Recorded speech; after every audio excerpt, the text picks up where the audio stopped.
एक दफा का जिक्र है। एक छोटे से गांव में एक तजस्सुस पसंद लड़का समीर रहता था। समीर को जंगल में घूमना बहुत पसंद था और वो हमेशा नई चीजें दरियाफ्त करने के लिए बेताब रहता था। एक दिन धूप भरी दोपहर में वो जंगल में पहले से ज्यादा दूर चला गया और एक पुरानी बैलों से ढकी हुई खस्ता हाल हवेली पर पहुंचा।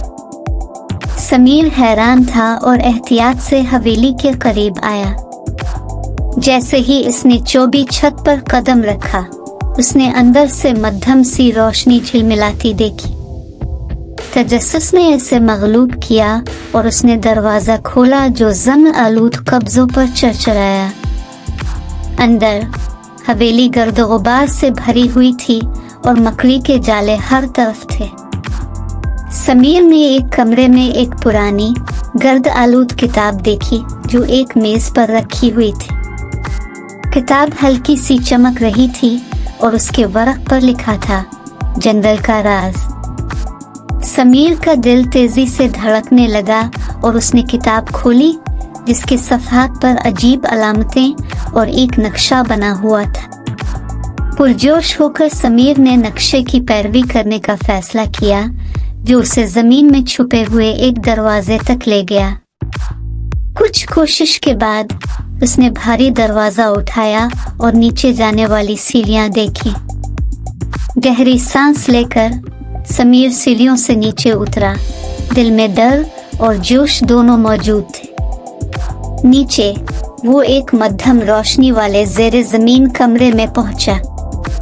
कमरे के वस्त में एक चबूतरा था जिस पर एक खूबसूरत नक्शो निगार वाला लकड़ी का डब्बा रखा था। समीर ने एहतियात से डब्बा खोला और उसके अंदर एक सुनहरी चाबी देखी जो चमक रही थी। जैसे ही इसने चाबी उठाई, पीछे से सरसराहट की आवाज आई। समीर ने मुड़कर देखा तो एक बूढ़ा दाना सा दिखाई देने वाला अलिफालू एक किनारे पर बैठा था।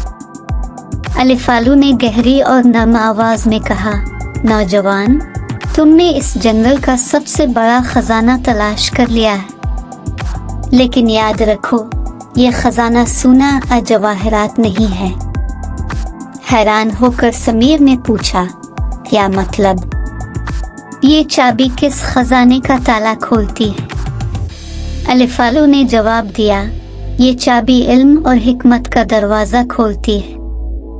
हकीकी खजाना समझबूझ में है और इस इल्म को दूसरों की मदद के लिए इस्तेमाल करने में है। गांव वापस जाओ और इस इल्म को अपने लोगों की मुश्किलात को हल करने के लिए इस्तेमाल करो। समीर ने अज़्म के साथ चाबी लेकर गांव का रुख किया।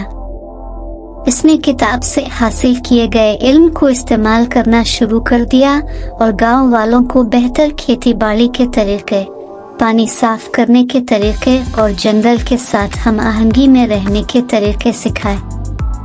गांव वाले खुशहाल हो गए और ज्यादा खुश और सेहतमंद जिंदगी गुजारने लगे। समीर एक दाना और मेहरबान रहनुमा के तौर पर जाना जाने लगा जिसे सब इज्जत देते थे। उसने सीखा कि हकीकी खजाना दौलत में नहीं बल्कि दूसरों की जिंदगियों में मुस्बत तब्दीली लाने में है। और यूं समीर की दरियाफ्त ने न सिर्फ इल्म बल्कि इत्तेहाद और खुशी भी गांव में ले आई, साबित कर दिया कि सबसे बड़ा खजाना वो है जो सबके फायदे के लिए हो।